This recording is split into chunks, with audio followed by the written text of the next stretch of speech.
This meeting of the Franklin Township Environmental Commission is called pursuant to the provisions of the Open Public Meetings Law. This meeting of May 19th, 2025 was included in a list of meetings notice sent advertised in local newspapers, posted on the bulletin board in the municipal building, posted on the municipal website, and is repeated as required notice under the statute. In addition, a copy of the notice has been available to the public and is on file in the office of the municipal clerk. Okay. So we'll do roll call. Stan? Yes, Ellen? Yes, here. Walter? Here. Ed? Here. And myself. We have a quorum. And Ed's here as well. We add you in when we do the list. I don't have much to say for the environmental chair, but I just want to bring up, just to bring you up to date on the B9 warehouse and the Onyx warehouse. B9 was adjudicated. Judge Menon issued a 41-page report, which I read, and he basically praised the attorney from the Canal Walk HOA who was mediating with B9 and worked out a whole series of mitigation provisions, which the judge seemed to think was legally realistic. But he dismissed all the defense arguments from the township and remanded the whole thing back to the planning board to negotiate reasonably realistic provisions. There's still one real outstanding point, is that B9 wants two driveways. One on the right side to furnish to aid the larger parking lot for cars, and the one in the middle of the building area would be for trucks and cars. But there's a small parking lot to the left, and the township wants a third driveway so that we separate the cars from the trucks. B9 doesn't want to do that because that requires a variance, and B9 doesn't want to have any variances. So I don't know how that's going to come out, but that's one of the issues that needs to be reasonably discussed, and we'll see what happens.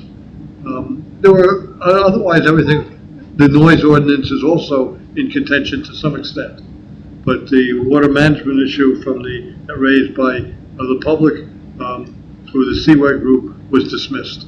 So we go from there. The Onyx proposal is the one to be at a small warehouse on New Brunswick at Old New Brunswick Road. And there were, as I mentioned at the town council meeting, there were two pipelines running right next to where the building would be. And Buckeye was not happy with that. But they've now come to an agreement. They've widened the buffer.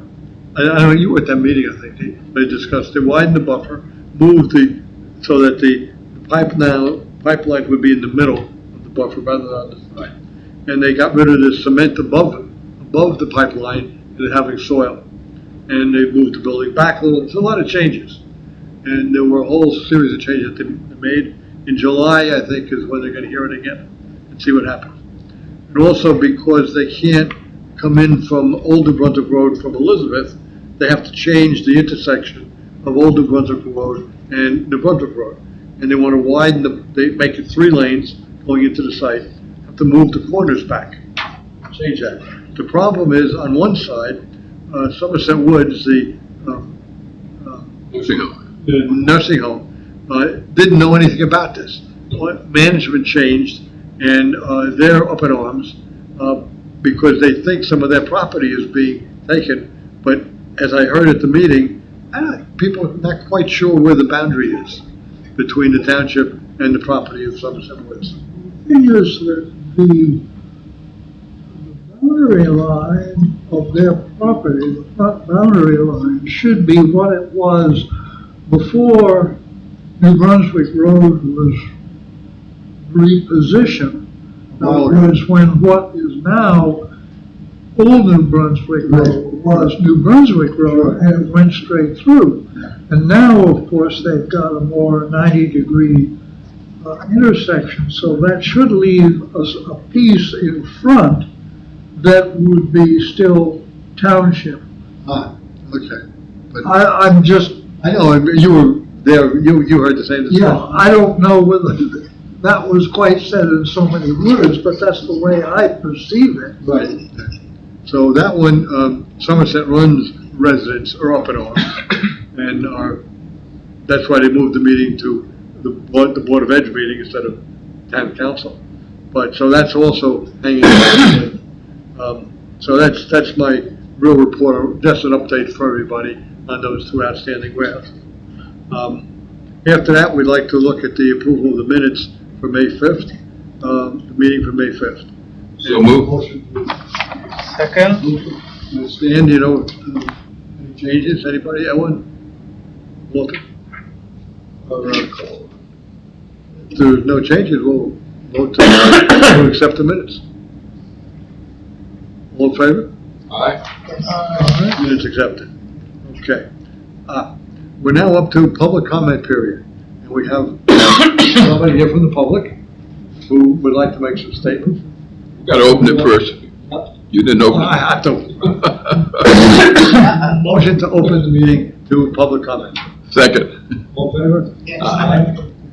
Go right ahead, Lisa. Okay, super. So who here is aware of the situation that I'm facing with my neighbors at number 45? 45 what? No. 45 County Road 518.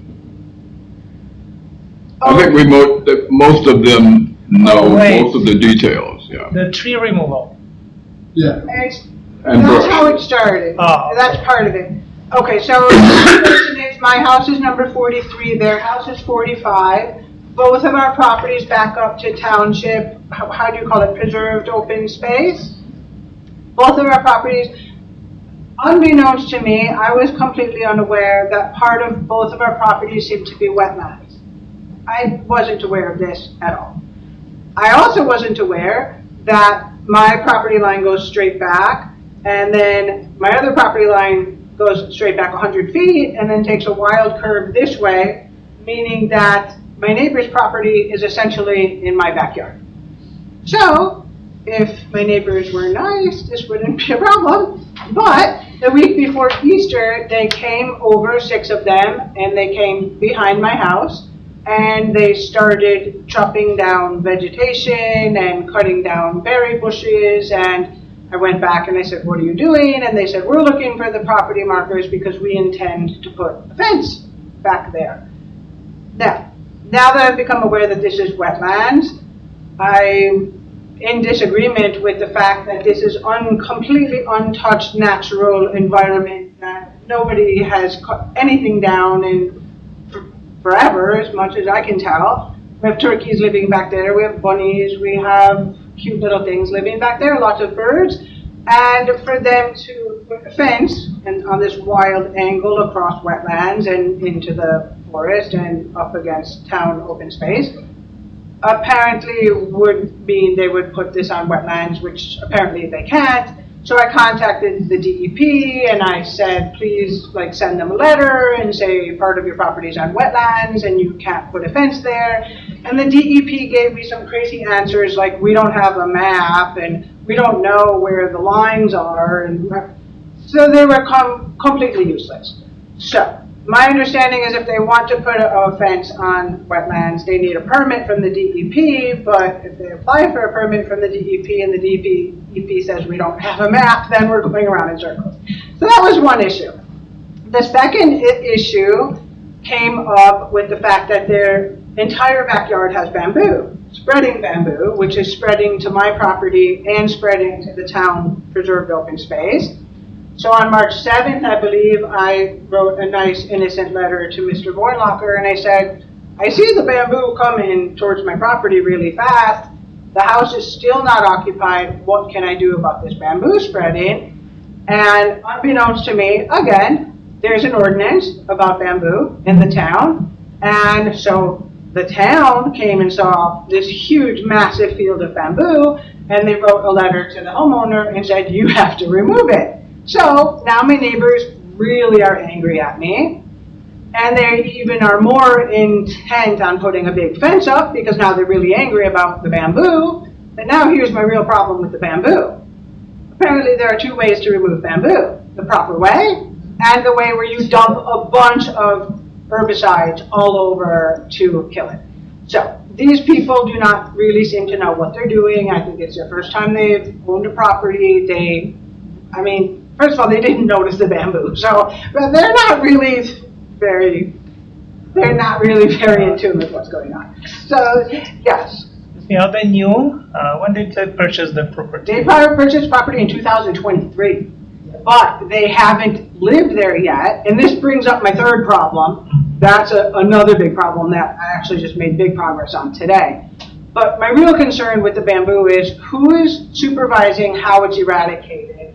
Because if they're just going to go back there and douse this whole entire woodlands, wetlands, going up to town preserve space with chemicals like that, we can't let that happen. And these people have no idea what they're doing, and someone has to tell them, like, you have to eradicate the bamboo in a proper way. So I've been in touch with Daryl, Gregory, and I've said, please tell them that they can't just go dousing herbicides everywhere. But I don't know what zoning is doing about that. So I need somebody to back me up here. Like, I can't go to my neighbors and say, who is your bamboo company and how are they planning on eradicating it? But, the turkeys, the bunnies, everybody who's back there, like, we can't have just gallons and it's a football field size of bamboo. So the amount of pesticides that we're talking about is a massive amount. Then it brings up, oh my gosh, even another problem that is extraordinary. But apparently, this house was a 3-bedroom ranch house and has a cinder block basement, an older home. These people have put in a permit to put bathroom and bedrooms in their basement.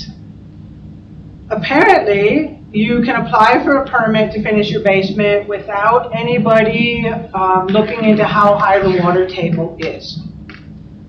Somebody from the town was here today. I can't remember if it was engineering. Somebody named Shaw.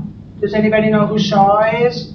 Shaw Keller? Township assistant, township engineer. Okay, thank you. He came today to inspect the entire problem. And he said that because they weren't trying to make their basement bigger, but they were just trying to finish it, they didn't have to have a study done of the water table.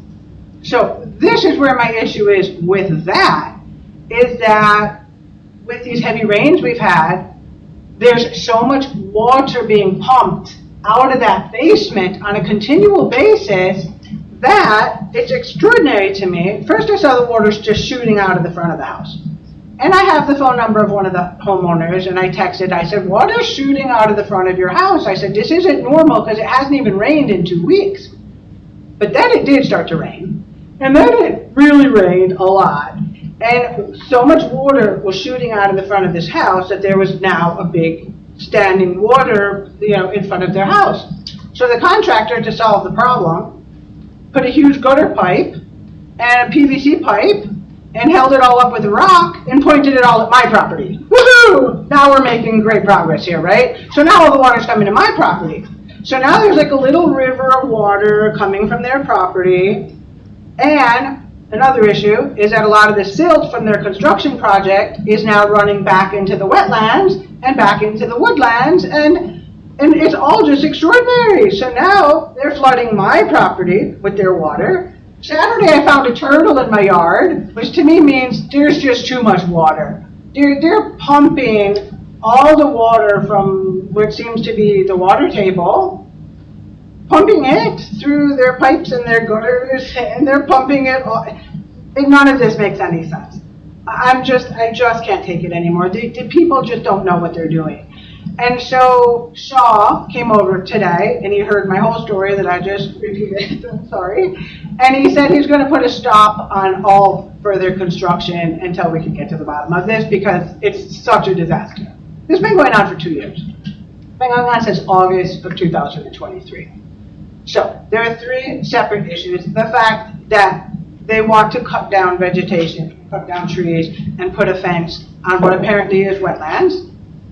the fact that no one is monitoring how they're eradicating the bamboo and that they might just douse the whole area with pesticides.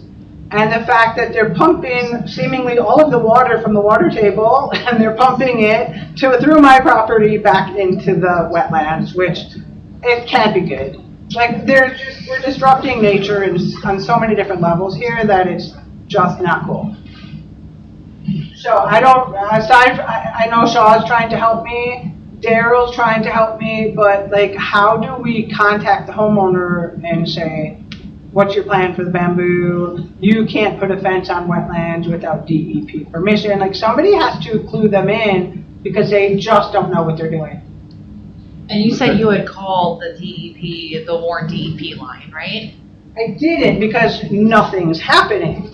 They said I have to wait until the fence company starts, chopping everything down and erecting the fence before I said, no, we're not waiting that long. We have to do something before we get to that point, because once we start chopping down trees and bushes and everything, now it's going to take years and years and years for all that to grow back. So I just am tired of dealing with this, first of all, because I have other things I should be doing. But somebody has to write a letter to these homeowners and let them know that there are rules, regulations, and ordinances, but this is my question. Is there a town ordinance on bamboo? And how There is. No, but how it can be eradicated? Is there an approved method? No, so I looked, here's the ordinance up here. There's actually nothing in the ordinance about how it should be eradicated. I think that So should when I be did addressed. speak to DPW on it, our Department of Public Works, they basically said that the proper way to eradicate is to dig it up by the roots. Because, even if That's someone wants to the use proper way. herbicide, it won't work. It'll just grow back But anyway. these people, I'm positive, want to just do it as cheaply as possible. Yeah. And so I'm very concerned that they're not going to do it the proper way. The only thing is that I can say, and I don't know now, so in terms of them removing the bamboo, I don't know that we can send someone a letter that says, we're concerned about how you may remove the bamboo until we know how they're gonna remove the bamboo. You know what How I'm do we saying? change the town ordinance to say that pesticides and herbicides can't be used to remove bamboo? It doesn't say anything that they can or cannot be used in there. It also doesn't specify how it should be removed. So I see your point. The DEP said that you can't use any kind of pesticides on the wetlands without some special Right. kind of permit. But these people don't even seem to know that their property is partially on wetland. Can you So they're just see on the not. map whether this is wetland? I can see on the map if this is wetlands, but, give me 1 second here. Which property is the one you're talking about? So this is, let me get out here. It's the lot 33, right? It's lot 33, this one here? It's you? Because this is the county preserved open space here. Which house is you? Which house is I yours? think And I'm 34. You're third, so you're this one here. Yes. And your neighbor is this one, Yes. 33. Okay. All right, so let's see what's going on here Wait, then. is that true? Is this your which house is yours? This is This is that, the house with the big pool. yep. And then there's the yellow, where's the yellow house? Yours is the one next to the Yours is Long this Narrow. one. That is mine. That's you. So then your neighbor is this one on this side? Yes, and then we have the yellow house and then the Okay, people with so the it's pool. definitely number Yeah. 33. Okay, Okay. all right, so we know that. Okay, give me a sec here then. Wait, so she's 33 or 34? She's 34, the neighbor is 33. Where's the wetland? Hold on 1 second. Can you figure that Yep, out? give me 1 second here. Now this, this is not 100%, you have to get to know exactly where it starts and ends. You have to get a wetlands delineation done, but we can at least look at the mapping. DEP said I would have to hire an environmental consultant. Yes. That So your back portion here, so this is the wetlands, Ooh. okay? This is you Fascinating. here, this is there.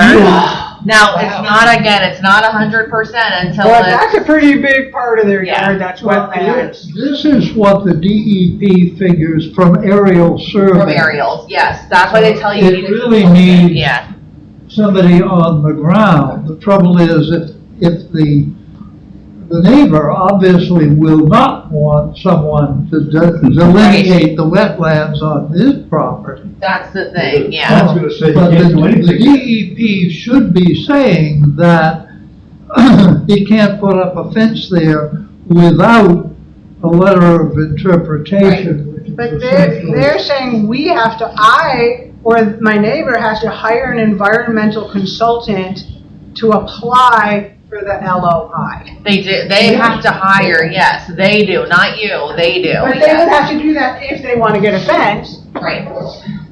What's the ordinance that you can give her? We don't have, It's we don't not- have any enforcement power. All I want, I guess, is for everyone to be aware, because Daryl, I have gone to talk to Daryl, and I said, Daryl, if they apply for a fence permit, you have to tell them they have to go through the DEP first. So Daryl's aware of that. So wow, that's a huge, well, that makes sense, because that's where I saw the turtle. That makes sense. Daryl's aware of it. The DEP said they can't do anything, unless I see them putting up a fence. Excuse me, could I interject? I mean, I worked at Rutgers, these bureaucracies.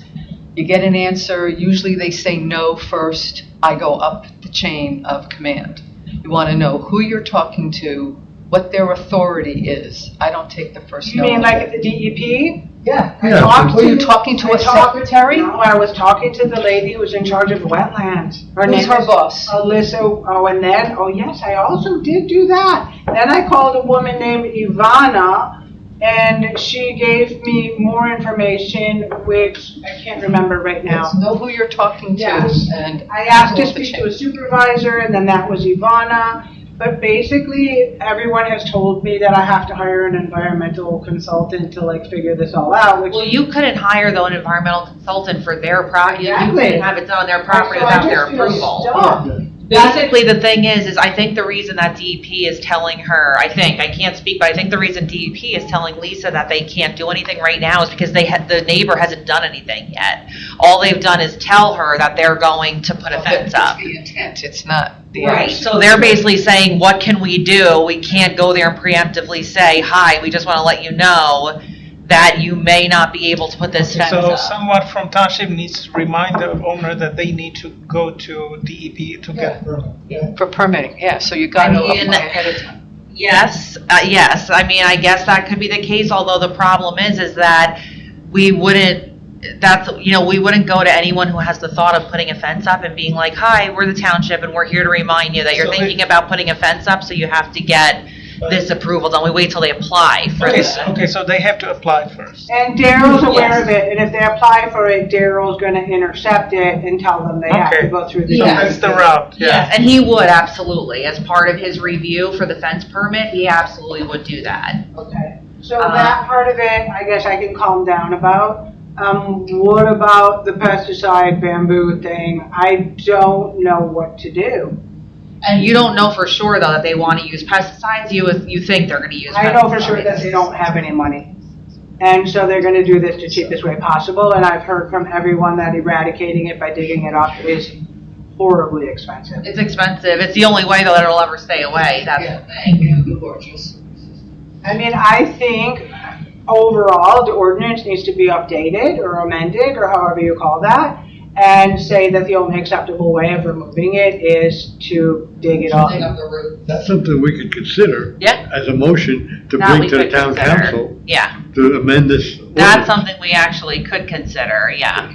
So the bamboo ordinance, just so you know, is under chapter 222, which is trees and vegetation. Oh, yeah, I read it. Yep, okay, yep. And I noticed that it didn't say proper way of eradicating. Yeah, Your objection to the herbicide is? Putting it on the wetlands. Putting it on the wetlands, So everything. Affecting the it's trees. just, I've done everything I can to attract wildlife and birds, and to think of that whole area doused with herbicides, just literally I'm losing sleep over it.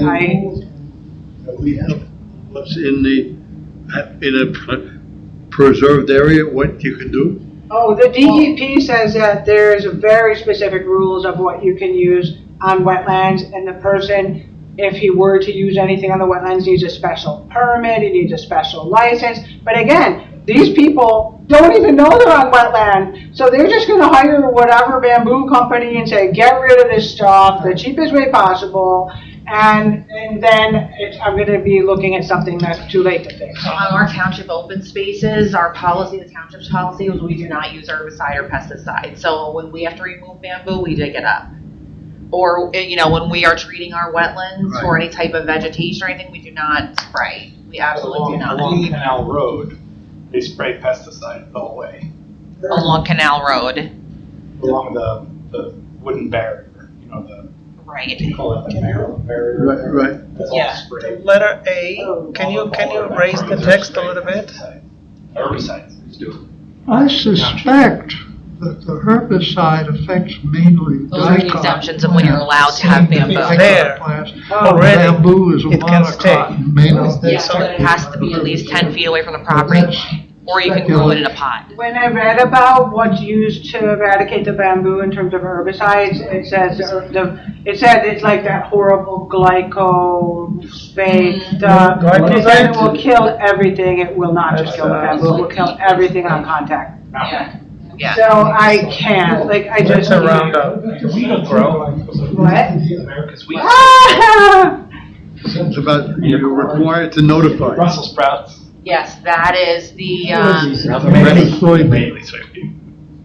under exemptions, you're under exemptions. If you want, yes, if you're growing it in a pot, or there is some reason that's like already existing there or whatever, then yes, then you're required to, I guess, notify that you would be doing this under an exemption. Is there any other way, well, first of all, to amend that ordinance to say that herbicides can't be used, but is there another way that says, like, if you received a summons from the town or a violation, like you have to submit your plan for eradication to the town so the town can approve how you're going to eradicate it? That would be a secondary way, like checks and balances to make sure, Yeah. like they should tell Daryl what their plan is to eradicate it. Yeah, I mean, we can, as the Environmental Commission, we can absolutely make a recommendation that an ordinance be amended. Basically how that works is we would put together a recommendation that goes to council, and council would then, you know, approve or modify or But deny. it would be two things. It would say no herbicides, but it would also say, for instance, if your property is bordering town open space or on wetlands, you need to have your plan for eradication approved by zoning before going forward with it. And then you have a two-part plan to make sure that this doesn't happen. That part, yes, we could recommend that. Now, that part would be up to zoning if they if they thought that that was something that, you know, they would want to do. Okay, Well, we can actually make that, I mean, if the commission wanted to make that recommendation, they can. thank you. They definitely can, if they choose to do so. And yeah. what about the part about this water That was table? my next thought. And all this water being just pumped out, literally, it seems to me, and I'm not an engineer, and I'm not an environmental specialist, but they're trying to put bedrooms in the basement. The water table is obviously, water is seeping in through the cinder blocks, which are like 50 years old, water constantly seeping in. Then they're pumping it out the front, and then it's coming out this way, and then it's mixing with all their construction silt, and then it's running back into the wetlands. That's definitely a zoning that sounds like if what you're saying is correct, and I don't deny that it is, I just haven't seen it myself, that's absolutely would be a zoning or construction violation, and so that's the office that you should be But calling. here's the problem that I ran into is he said it's not a violation because just by telling the town that they wanted to finish their basement, nobody looked at the water table. You only look at the water table apparently if they were trying to make their basement bigger or something, but because they're only trying to finish an existing basement, Got it. nobody looked at the But water I think table. ultimately it is their problem, because if they realize they have to pump so much water out, they are actually risking the property damage in the basement. So they may as well retract from the But in the project. meantime, all this silt is all going back into the wetlands. It's all pumping into the front of the house. Well, if it goes mixing with into all the wetlands, that's silt. where it belongs, right? But Ted, would that? But now it's mixing with all the construction debris and all the silt, and that's what Shaw said today. I didn't even think of that. Yeah. He said, first, it's a major mosquito problem, and that he's Right. gonna notify the county. But second, all the water, which we should have just left alone in the water table, is now being pumped through all the construction silt, and that's just, oh my He's gosh. gonna notify that the wetlands are a mosquito. He's gonna notify the county mosquito No, commission. the mosquito problem is coming from all the water that's pumping from the front of the house and just sitting there now. So he's gonna notify the county board of health, basically. It's just a disaster. That part, so that's a conundrum for us, only because, so the environmental commission, we do review site plans, but, you know, our jurisdiction is basically, you know, looking for environmental concerns and constraints as it relates to, you know, increased square footage, or, so, you know, basically, renovating an existing space where you're not creating more impervious coverage or square Okay. footage. That's not something we would look at in particular. But what you're saying, the mixing of the water and the silt onto your property, And then it's I all would going straight back into the woods. yeah, It's I would all assume just- that has to be some kind of something, right, Ted, or no? I don't know. Well, if the water is running onto your property, Yeah, you could hire a lawyer and sue. But it's But it's making a trajectory towards my property and then curving back into So it's the, mainly into the going into woods. the so it's wetlands. not going on your property, it's coming I'm close less by. concerned about my property than the fact that all of this mixing with the silt is now all going back into the woods. Inspection would turn up something. Huh. But they really only operate when they've got consultant coming in and applying for a permit. I think that's the Like, this problem. has slipped through the cracks because it's such an old house and they said we're just fixing it up, but they're putting bedrooms in a basement where the water table, like, it's just all crazy. When they go to get the wetlands permit though, to do the fence, that will trigger the DEP inspection. That'll trigger the DEP process to review it, and that should be a pretty relatively comprehensive review of these issues. So that's really what's gonna trigger everything that you're looking for, is the actual application for a permit. Because the DEP or the township, no one can act, unfortunately, on just like, oh, we heard this person is gonna build something. 'Cause Well, it's I have a almost- really fun way for you to act, and this is my final proposal. With something I came up with after I drank way too much coffee. But I learned that eminent domain, that township can appropriate land if it's an environmental concern. So I was gonna throw it out there that why not just annex that part of the wetlands as part of the township preserved space? You take my wetlands too, I don't care, but that wetlands part that's behind both of our houses, eminent domain, annex it to the township preserved space, and then we solve all our problems. Because now they can't do anything because now the town has taken over the land. Right. It's a pretty good idea. And in eminent domain, you can, Ted says it won't work. Why won't it work? Well, this would be expropriation of the property. yes. There are situations when the township can, what is the word I want? These, Put a binder or putting some restrictions on what can be done with the land. Usually comes up in connection with affordable housing, things like that. Condemning. Condemned yeah. property, but I don't think you could do that. It's a problem with the Constitution of the United States of America. Right. Which allows people to own things and have But rights that are. they did research on it, and they said eminent domain can be used for environmental protection. So I did read that on Google. It was an AI response. Right, but it is a good point, like you said. I mean, if there was eminent domains and the property and you have wetlands right next to them, then what would preclude the township? Like, how could the township just take those wetlands? You know what I mean? Mine too. Without No, I all- said take mine too. And you'd have to be compensated, and that would be money from, we protect Just everything. throwing it out and then there. everything, Yeah. But also, because there is township preserved land there, Which was purchased. yes, if they do try to get a fence or do anything with that land, and they have to go through the DEP to do that, at that point, the two parties who could oppose it are me and the township. Yes. We can oppose any plan to erect a permanent fence back there. When they do the fence permit and it goes through DEP wetlands, we will get a copy, the Environmental Commission will get a copy of that in the mail. So we get notice, the township itself will get noticed, you'll get noticed, all the other neighbors, and at that point, then we can really, we'll have plans to look at, and we'll have we can actually, But all of that is counting on Daryl intercepting the permit request. we'll know if he needs the permit. The key question is whether you have to get DEP approval for a fence or just township approval for a fence. Well, I think it depends on the type of wetlands and the type of fence, is And that there's also what's right? called transition areas. Yeah, it depends on what they're, One question, are you on city water or on, for sewage, or are you on a dry well? We have city water. Oh, yes, it. Well, there is a I water understand. line along 5H. Yes, septic. Now, there's rules about the septic also.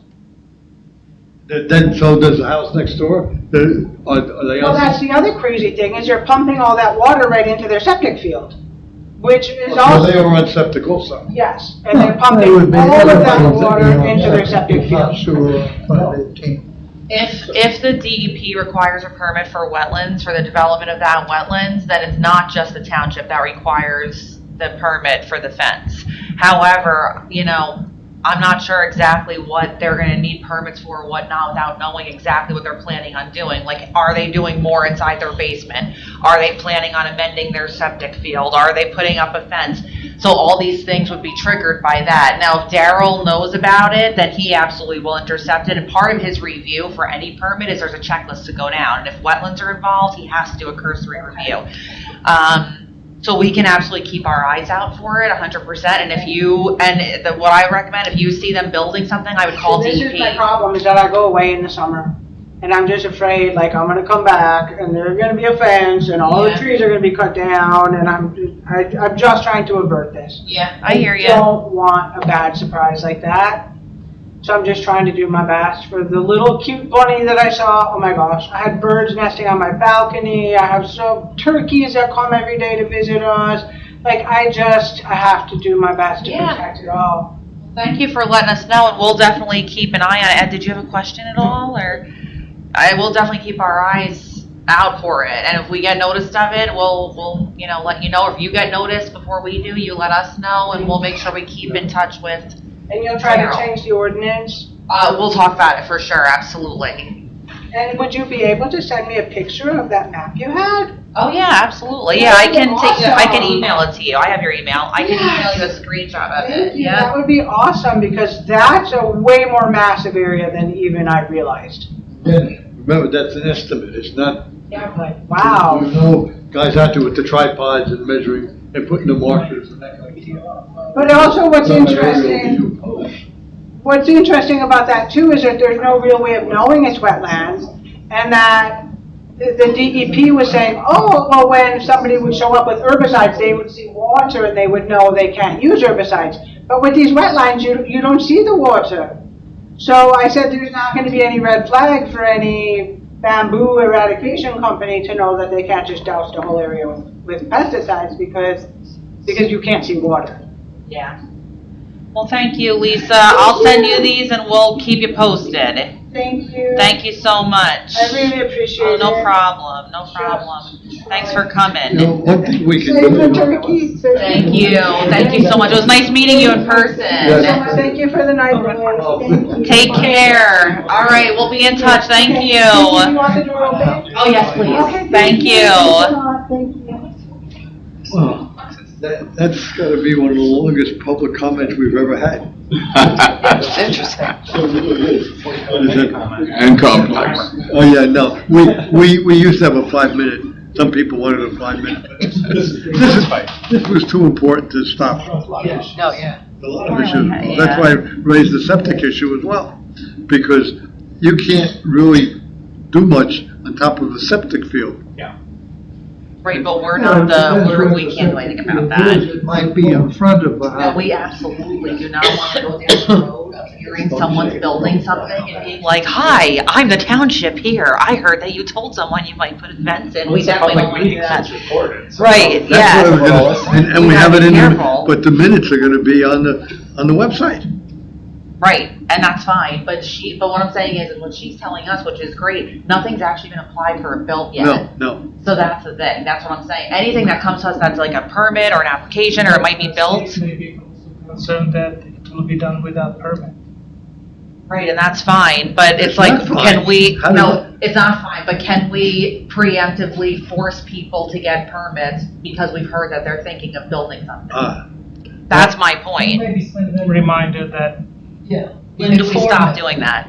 When we do it once, when do we stop doing Only that? tell them that they need to get permit if they want to do something. I know that is unusual because you are doing it only because neighbor complained. Well, Well, I think you want to be careful because if you say to your neighbor at your barbecue next week, hey, I'm thinking about putting up a swimming pool, and then all of a sudden it's like, here I come, Tara Kenyon. Hey, Stan, I heard you're thinking about putting up a swimming pool. I want to make sure you know that you can't exceed the impervious coverage, and also you need to apply. It's a lot. You know what I mean? It's a lot. I mean, not saying that we can't act when something's applied for or permit. Absolutely, we should be Now, 100% if we were involved. to modify the ordinance before somebody applied for the permit, then that stands. Yes, correct. So we don't Yes. violate time of application rules. Correct. You are correct. It would be better to have a letter from the township engineer saying that if you propose to put up a fence in wetlands, you will need a permit from the DEP. Right. Without indicating to them where that all came from. And we send it to just that Well, one neighbor. I think the neighbor will have a reasonable assumption. A reasonable assumption. Alrighty. Well, that's that. Okay, so that's I've it. heard of far worse things happening. In our place, the water table is right under some of the houses, where he made a deeper basement, 8 foot, he made a 9 foot basement ceiling instead of 8 foot. The people with 9 feet have 4 sump pumps going at a time, 1 in each corner. The people with 8 foot have a dry basement. Because the people with 9 foot sometimes. Right. Right. And they're paying the bill. But that's, the water table in this area is. Basements are boats in the ground. That's why we picked a house on a slab and not the basement. But so what happened? The pipes under the slab broke. Over 300 of them in Canal Walk happened to. And so we had, Cases they break. because they didn't put sand under the pipes, they put rock. And the heating back and forth over the years scratched the copper. So I'm walking down through the kitchen in barefoot, and I see this tile's warm. Oh, there's the water heater. And that's how we found it. Also, you couldn't get cold water out of the faucet. You know, the water was always warm before it got to the faucet. And the insurance company paid. And what the insurance company didn't pay, the builder made up the difference. So, but a lot of us, there was over 300 like that in Canal Walk. I'm saying something so simple. I think it was on the gas line. Good point. Just water. Anyway, We have Jim here. I think we can close the comment for public. Yes. Well, really, Jim Is is. that going to be public comment or? No, he's on the agenda. He's on the agenda. I'm on the He's agenda. on the agenda. He's on the agenda. I will say, So I go- move to close the public. Yeah. I was just about to do that. Make a motion to close, close the public comment period. All in favor? Okay, so now we're up to correspondence. Is there any correspondence? No.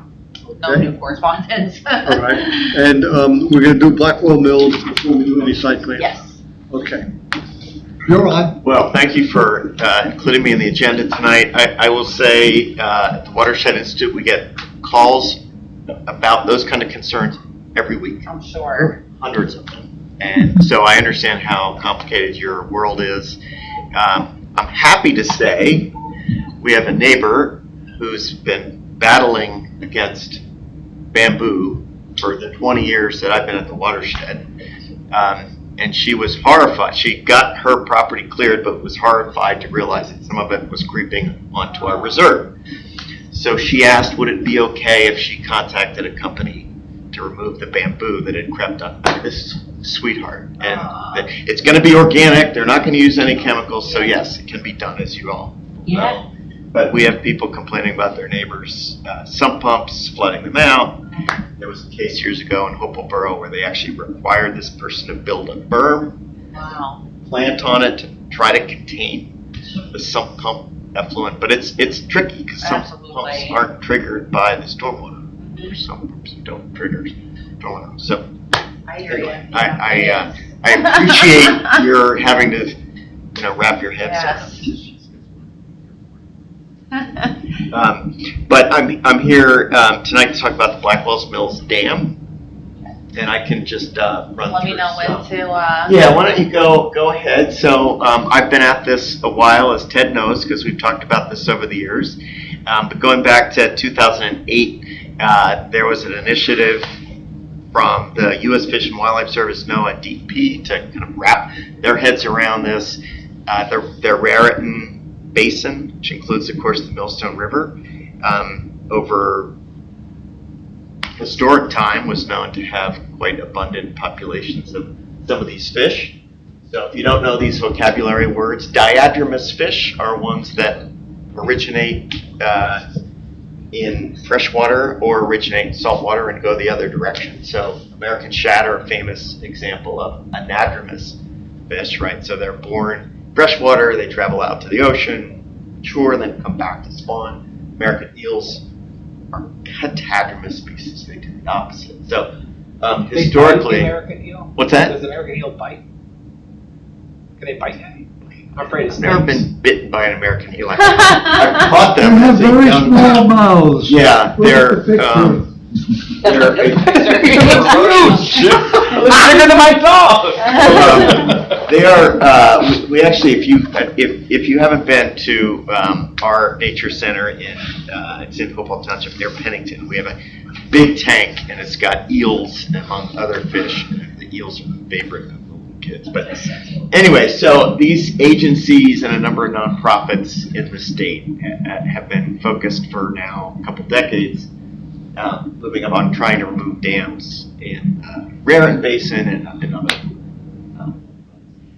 This is fascinating. There's actually this fellow, Johann David Schumpf, the best I can do to try to pronounce it, wrote this series of travel logs in the late 18th century and actually wrote about the Raritan and Millstone Basin, and he talks about the fish. So this is in the 1770s and 1780s. And I'll just read this bolded text because it's so interesting. These waters contain a multitude of fish, pike, goldfish, and suckers.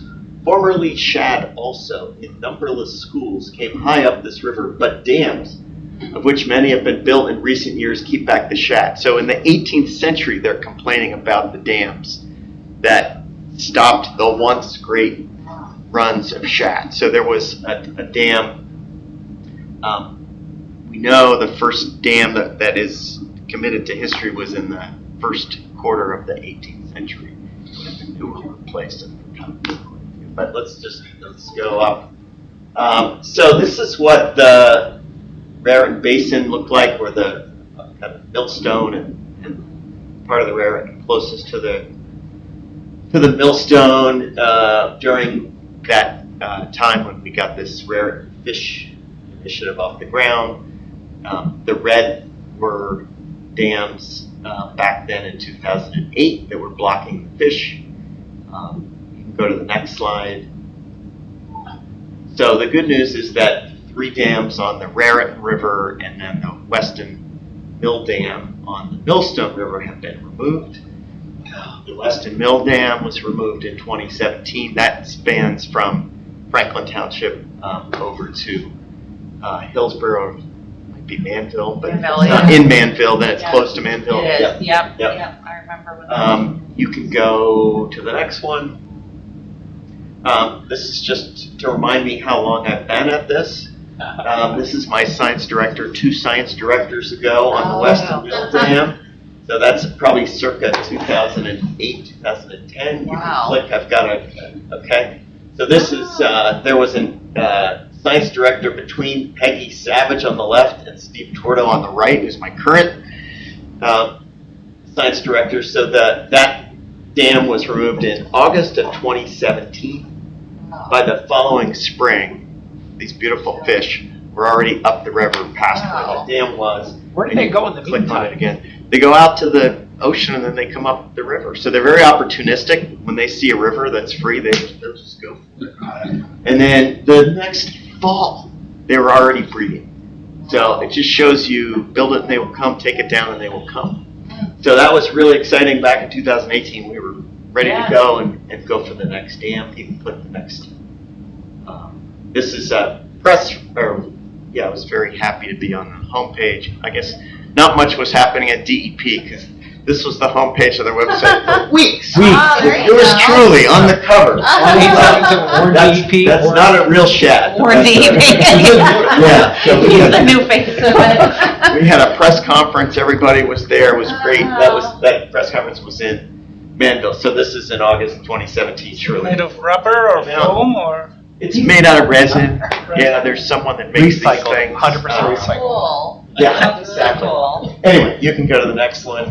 And then this is the press release, just that next year so this was the first time anybody had recorded these fish breeding in the Millstone Wow. River ever. Right, so that was pretty Yeah. cool. You can just keep going. Okay, and you can hit another one. Okay, so here's where we are now. This is the Blackwell's Mills Dam. This is the next blockage on the Millstone River, right? And the last blockage between the Atlantic Ocean and the town of Princeton. The fish in that right slide, that was just a couple years ago, just about right now. DEP does a monitoring program where they try to catch different fish, just to see what's coming. They caught 3 American shad that day, big beautiful fish like that, virtually butting their heads up against Blackwell's Mills Dam. Nobody's seen them on the other side of the dam, but they're certainly making it up to the Blackwell's Mills Dam. You can click on this. Okay, so who's supporting this? We've been at this a while. We're joined by the Nature Conservancy of New Jersey, American Rivers, which is a national water conservation group, and Trout Unlimited New Jersey State Council. That's a letter we just recently sent last month to the Commissioner, Sean Monterette. You can click on again. You can click on again. So the U.S. Fish and Wildlife Service, NOAA, their fisheries branch, and quite a few sections of DEP strongly endorse this. There is opposition. The opposition comes, unfortunately, from the U.S. Geological Survey's Water Science Center near Trenton, Ewing. And their concern is that because there's a flow gauge located behind the dam, that removing the dam would impact the precision that is gained at that location. So there is a minimum flow requirement on the river, right? We want to make sure there's a minimum amount of water passing through the river to protect fish. Yes.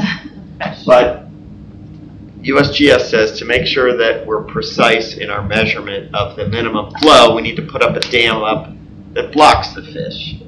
So they're measuring the minimum flow, I'm sorry. So they're measuring real-time flow at that location. So it's Okay. at Blackwell's Mills. Is there aging alternative station. methods? There's plenty of alternative methods. There is. Okay. Okay. We'll go to the next slide. There are a lot of gauging stations on the Millstone in the river. The yellow is the one that we're talking about here, Blackwell's Mills. So if you go to the next slide, I had a really smart recent graduate from Princeton University analyze all the data from all of these gauges and make these graphs. The graph on the left shows a very tight fit. Okay, let me step back. So at these gauging stations, they measure what's called stage. That's the height of the water above the bottom of the river. It's called stage. And then discharge, or the volume of flow, right? So one is height, the other is flow. At Blackwell's Mills, they measure the height, and then they periodically do what's called a ratings curve, and so they figure out the formula so that you can tell from the height, from the stage of the water, what is the flow, right? What is the discharge at that point?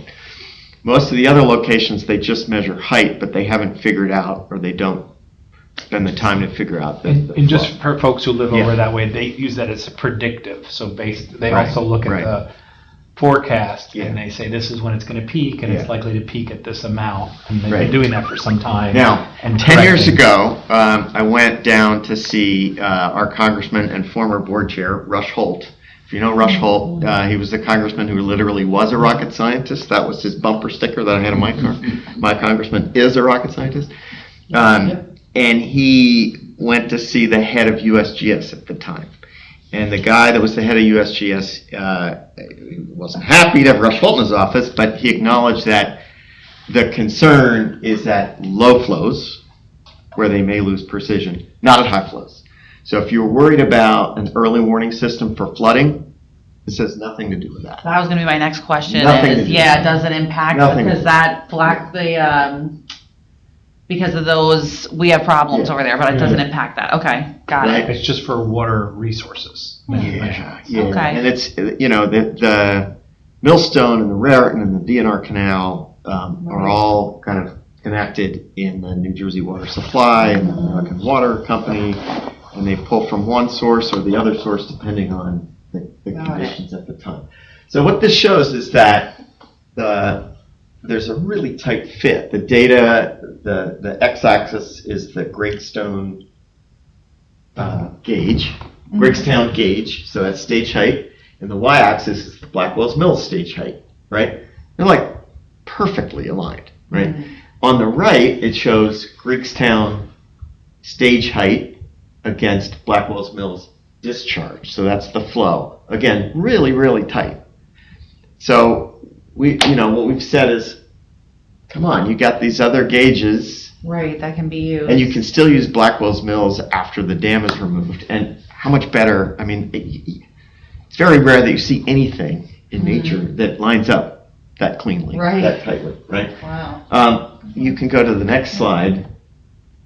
So the other point is that a number of dams have been removed in a lot of states, including New Jersey. This was a dam in Pennsylvania, and its removal back in 2013 that also had a USGS gauging station behind it.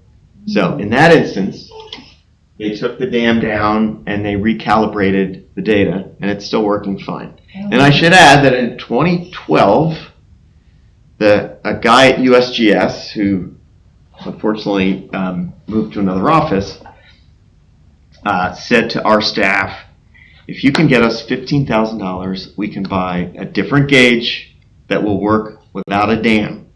Oh. And we had $15,000 raised in 3 months, but by then he was gone and there was a new guy at USGS. Who said, on my watch, we're not going to allow anybody to take this. Oh, jeez. Now, mind you, DEP owns the dam. Technically it's part of the DNR Canal State Park, but USGS has been saying, well, we don't want you to take it out. So you can go to that, just click the down. Okay, so this is an example of how USGS can recalibrate its gauging stations. So the blue dots show the stage height on the y-axis versus discharge, the flow on the x-axis, after the dam was removed. The red dots were before the dam was removed, right? So they're fully capable of figuring out, recalibrating, if you will, the relationship between the height of the water and what that means in terms of how much flow is going down the river. And they've done it in a number of places. This is one that we know pretty well. Okay. So this is, I think, my last slide, just a little bit of additional background. So this is what's called the Island Farm Weir. Some of you are familiar with that.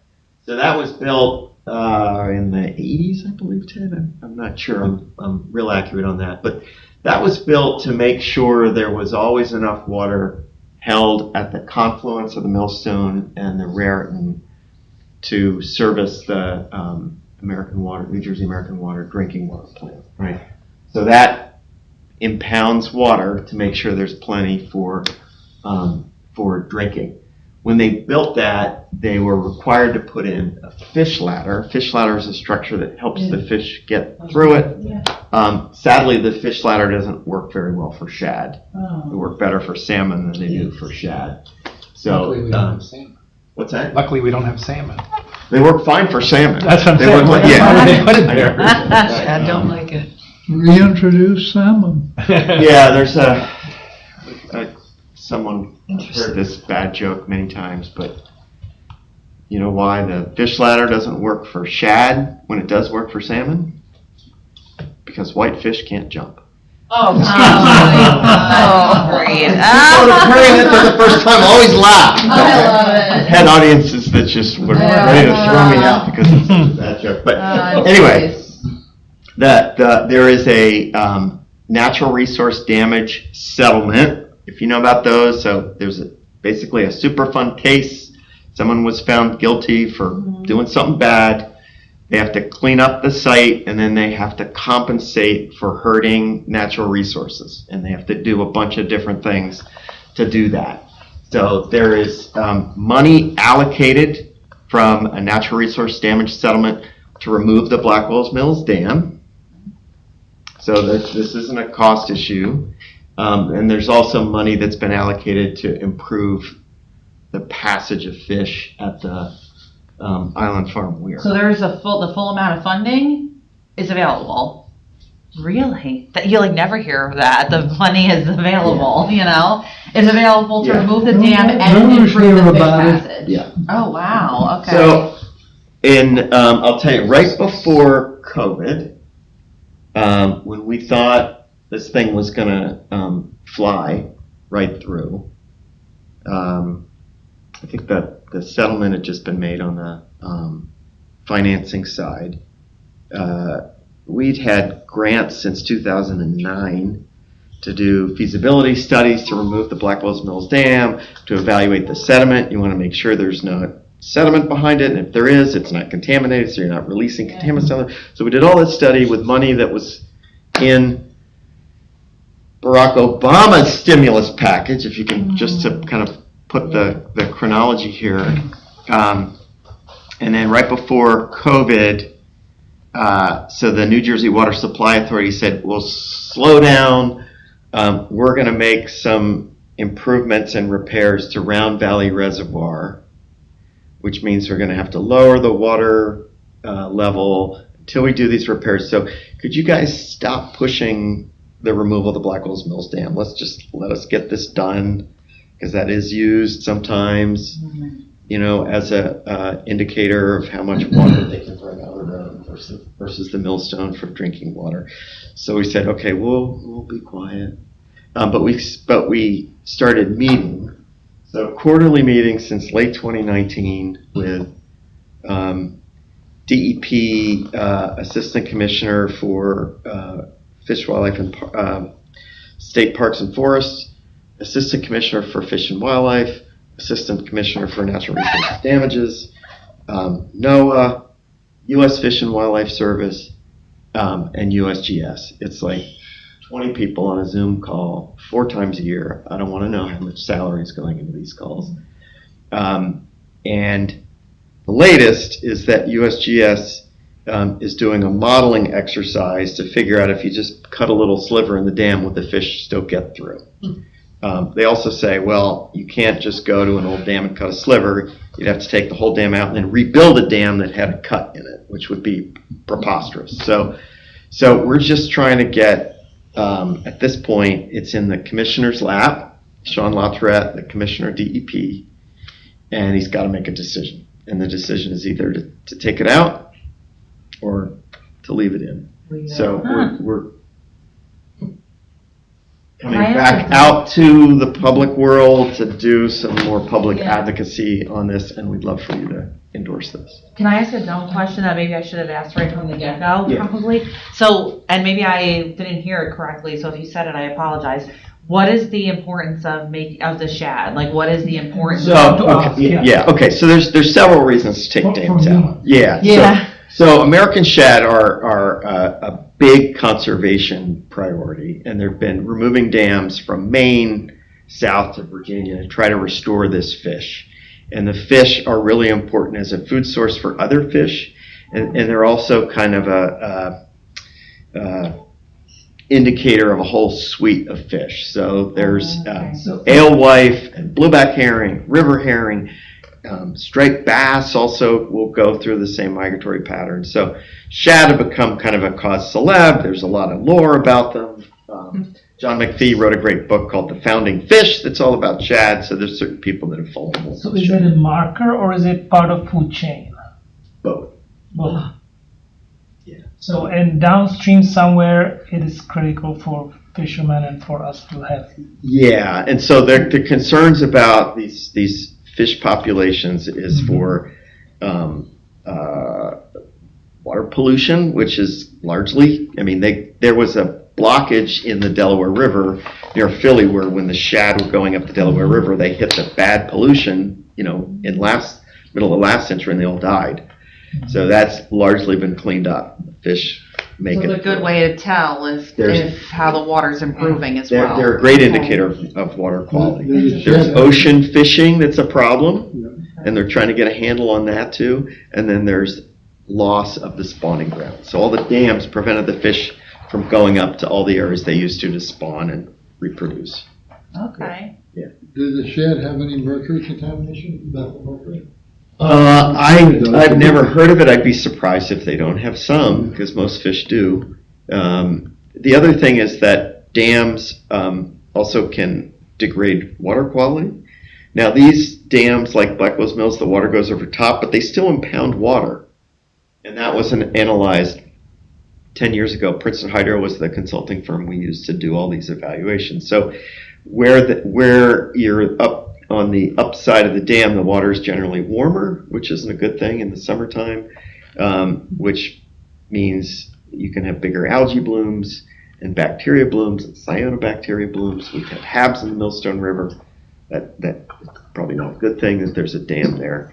And even little dams can be really dangerous for boaters and other recreationists on the river. So, Okay. yeah. And so the ask is for the Environmental Commission, if they're supportive of the dam removal, to recommend to the council to do a resolution to the commissioner of the DEP, Exactly. asking that he support the dam removal. And this is the resolution, so you had sent it So to me. I didn't get a chance to I'll be print it, honest, but- I drafted this Yeah. pretty quickly this Okay. afternoon. If you're inclined, it'd be That's what great. it is? Yeah, okay. Yes, You can, yep. You wanna, Was it sent to us? I think something. I was just sent. sent it to. Yeah. You just sent, I didn't Yeah. send you Yeah. this. Oh, so it was a Yeah. different one, okay. Yeah, I sent you a letter that kind of gave the background to the project. This is the resolution that they'd like us to consider sending to, us signing so we can have an environmental commission version, also send it to the council, right, as a recommendation that they sign a You similar can probably one. just send this one and we can edit it. The Okay. council could add more things Yeah. to it. If you guys have recommendations, We you can recommend send it. them. Right. Yeah. So I didn't get into the USGS and the gauge at all on this thing. If you That's wanted to okay. do that, you could do Can we that. attach your presentation as a background for the council? Is that okay? Okay. I'll save Okay. it Did you to get my a copy? computer. Oh, I'm yeah. gonna save it. I'll save it to my If you computer. can send a PDF to me and the mayor, just so we have it. Absolutely. I asked you, but it's fine. Do you have whereas that would include that there are many alternative methods to measure whatever the opponent? I can send you all kinds of stuff on that. That would probably be good to put in. Yeah, so But that, that's the biggest block probably for the commission. Yeah. We would probably want to add something in, where as a community that, Yeah. sees flooding, we're not worried, or we understand that can be recalibrated. Well, what's amazing is, with satellites, you can figure out, sea level rise, like within centimeters, right? And all these other things. This is technology from the 1930s, right? Right. That they're like, Something like, guys whereas saying, the reasons for keeping the dams are no longer valid. Something like that. okay.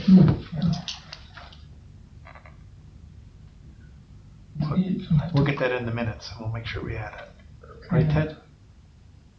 Ted's thinking about Shad. The shed have come back into the Hudson.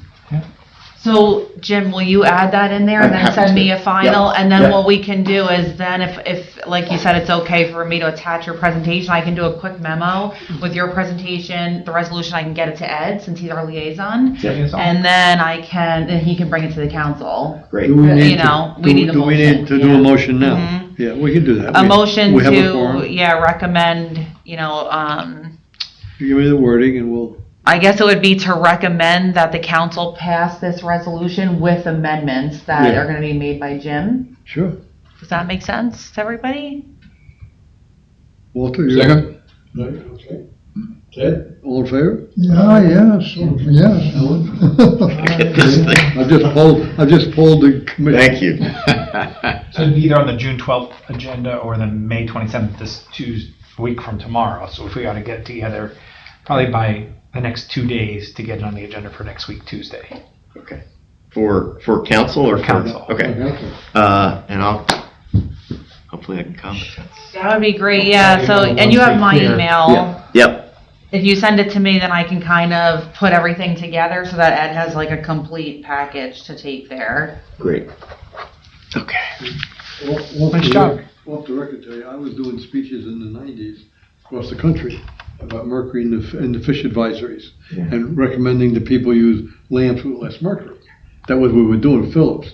And I would go in a town where there's Albuquerque with a power plant burning coal, and the fish advisory was there, and I gave the speech. What I didn't know, there were people from the utility in the audience, and everybody turned to look at them. 6 months later, they worked on the exhaust. Excellent. Because in the Snake River goes from Idaho to Washington. There's a fish advisory in Oregon, not in Washington or Idaho. So how does that happen? I tell people, there's a sign at the bottom of the river. The fish come up, read the sign, and turn around. And that's exactly the reaction I get from the audience, and it lightens the atmosphere. The fish vote in Oregon and they haven't figured out how to vote in Washington. Well, thank you, Jim, so much. Thank you very much. So if Yeah, you anything send I us can- that, Yeah. let me give this back to you. Okay. I saved your presentation on my computer. Thanks for your help with I that. think sending that presentation will be helpful, right? That'll answer all the questions that they might have. I Yeah, think, for, thank you. this war, it's me, it's Charles, and the mayor who are most intimately involved with the things along the millstone, of course, Okay. the councilman, doctor, Yeah. planning board member, environmental commission Yes. member. Champion hero. Yes. If you choose to install charging stations in your workplace, let us know. Thank you. We'll be more than happy to help. We've had this grant to convert we have two big parking lots. Have you been into over there? It's Pervious, I've been and we there, have to yeah. get we gotta get it all aligned to get our charging Get the stations wires in when we- first. Yeah, exactly. That's like, thank you, I'm gonna be in Yeah. touch. Thank you so much. This is awesome. Thank you, Jim. And thank you for the work you do. Thanks. All right. All right, take care. Have a good one. Thanks for coming. All right. Thank you, have a good night. Thanks for your work. Good night. Turning our I can attest that he's been talking to me about this for at least 10 years I'm now. sure, absolutely. Same. All right, we got site plan review, if that's Okay. okay with you? Yeah, you said there were a couple. There's a couple, they're relatively easy, so I'll just go through them quickly, if that's okay with everyone? Sure.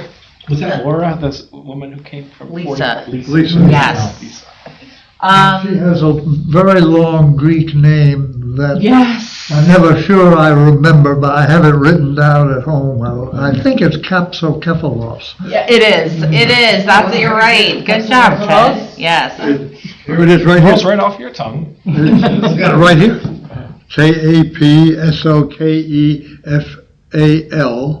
KAPSOKEFAL@gmail.com. Okay. Yeah? Yeah. And yes, she wants to be on our mailing list. Yeah. Once it's in my backyard, then yes. All of a sudden, I'm interested in environment. Yep. When it's in my backyard, right. The first one is Dale Enterprises. So we reviewed them before. They're on Churchill Ave. I think we reviewed them about 2 meetings ago, and they had previously received an approval from the township, but it didn't include allowing them to have noise, remember, outside, and they wanted to like play the wedding march outside to come into the Marigold? restaurant. Marigold? Yeah. Yes, yes. So now they have an application in, and so before we were reviewing the ordinance, and we said, yes, no problem, it's no different. Now they're basically saying, okay, we want to put a covering over their patio, so it'll become a covered patio where they can then have their events. There is no new existing square footage. The only reason they're applying is because their previously approved variance did not cover this covered portion, basically. And it's on the side of Amwell or wherever it is? It is, hang on, I'll show you. I didn't really put it up too much because I figured this was Just trying to relatively figure how easy. close is it to Mrs. Peterson? So this is on Churchill Ave. You know, did I put up the site plan? Let me see here. No, this is the Farmer's Market Toolkit, okay. It's the existing patio, so give me a sec here now. Dale. It could be on the side of Hamilton. So the patio's already existing. That's their, But that's where the noise will be coming from. yes. Okay. Maybe the top will keep, the sound will go right through it, but. So give me 1 second here. So we're looking at, Which one is Churchill? Which one is? this is Churchill over here, and this is where they're looking to put, it's right against the parking lot. So it's closer to. So when I reviewed it, my comment, just like last time, is I think no comment, unless anyone has a comment. They're not putting any new impervious coverage down, they're not adding any square footage, they want to put a covering over the existing patio. It doesn't affect the trees, it No, doesn't affect anything. they're not removing trees, they're not doing anything. Okay, that one's good. All right, then we have, let me go back to my notes here. Okay, so we just did Dale. Okay, now we got Anya James. Anya, all right, let me close this so I don't get confused here. Who's this now? I have them all up here. Let's close these people. Okay. Anya James, that's how to, I'm sorry guys, bear with me 1 sec here. Anya James, let's see. So what she wants to do while I'm looking for her application, is this the one? No, that's a different one. What she basically wants to do, she's located at 22 Patton Road. They want to put a pool in. It exceeds the 25% impervious coverage. So instead of 25% impervious coverage, they would have 26.1% impervious coverage. That's what they're applying for. Here we go. Here's the site plan, Anya James. So here's her 1-story dwelling. Here's the pool they're looking to put in. Let me see if she says anything that might be of interest here. Recreational value, that's what she wants. Okay. Property is currently at the maximum impervious coverage at 25%. So basically, she wouldn't be able to put anything else on her property because she's already at the maximum coverage of 25%, and they would like to put this pool in.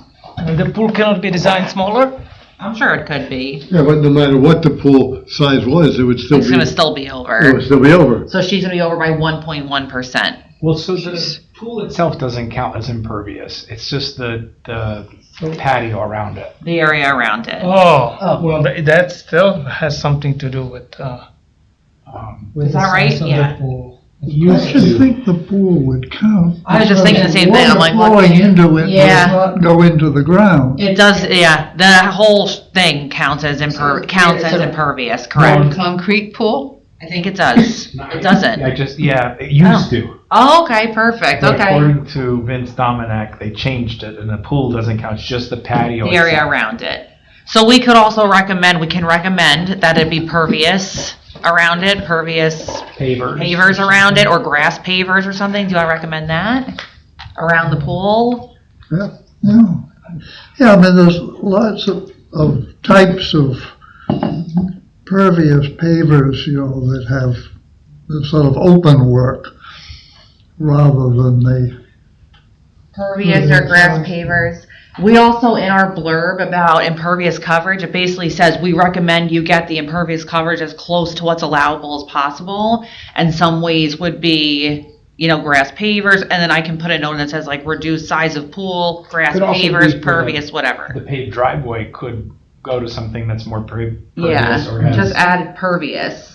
Okay. That would I make it guess square the footage. That makes reason sense. why it's not considered impervious, the pool, because it inherently retains water. So if it rains, It does, but it doesn't yes. seep into the ground, so it's kind of interesting. It retains it, but it doesn't seep in, so it's kind of interesting. But Holding, it's the same Yeah. thing as like a retention basin. Yeah, yeah. That wouldn't count as Maybe it would impervious. evaporate eventually or something, but It's rare you have to empty them, but that's true.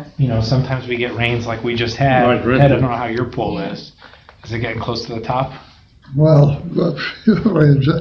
I mean, I empty mine every spring. Yeah. and to clean it. Yeah. Because we don't have a cover, and this year I painted it. It was a lot of work, and then the people from Gorland Pool who, get it started in the spring came just today, Okay. so. So he's not Yeah. worried. We But got like it's- 3 inches of rain last week, so like it could get, if you were close to the top, you could get very close, and then it's going to get 2 inches this week, 1.5 inches. Yeah. You start to really realize this year, like the pool is the rain gauge. That's true. But you rarely empty. it. Yeah. It's very. Yeah.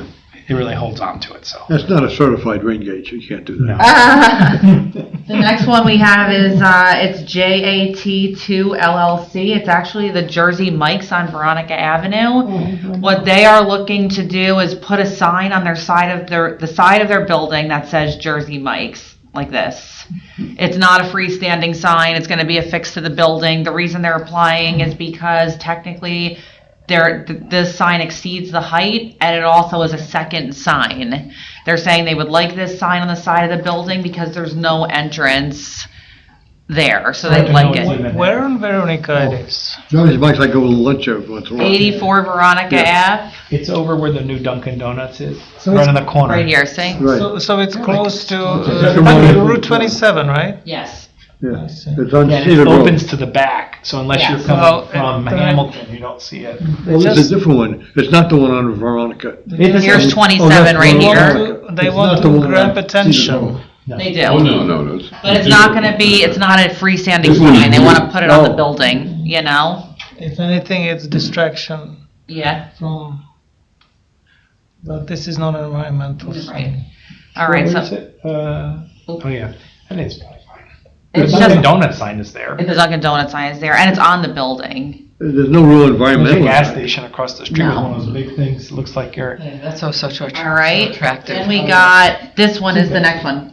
Hetal Patel, 23 Sunflower.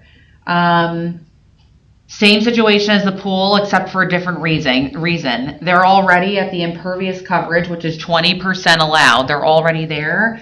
They want to build a bedroom suite for their aging parents. That will bring up the impervious coverage to 22.2%. So it'll exceed the allowed impervious coverage by 2.2%. And their reasoning is basically, they've lived there for 16 years. They have to bring their parents in because they're aging and they're in poor health. And the property is already at the maximum impervious coverage. So they want to build. What's the site plan look like? This is the architecturals of it. So basically they want to add on this suite here to the side of the house. So when the parents will pass, are they going to demolish that extra bedroom? No, I'm sure not, no. Because, we are debating temporary things versus permanent, There's no site plan, just the architecture plan because it's an addition to an existing house. But they're trying to get around impervious. So. They're trying to get just the variance for the exceedance of impervious, yeah. So is there anything they could do to offset it? Like, can their driveway be replaced? I was thinking- Same thing, we could make those same I recommendations. would say. Reduce the size of the suite is one. Add pervious features, rain garden. Those are all things we can do. Yeah. All right, so we'll make those recommendations. Right. The last one I reviewed Another is one. interesting. It just came in, so I figured since we're here, may as well do it, right?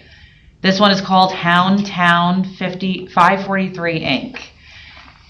I think, I'm pretty, now listen, I just reviewed this minutes ago because it just came in. I think this is going right across the street where the bicycle shop and deli is, what they're hoping to do.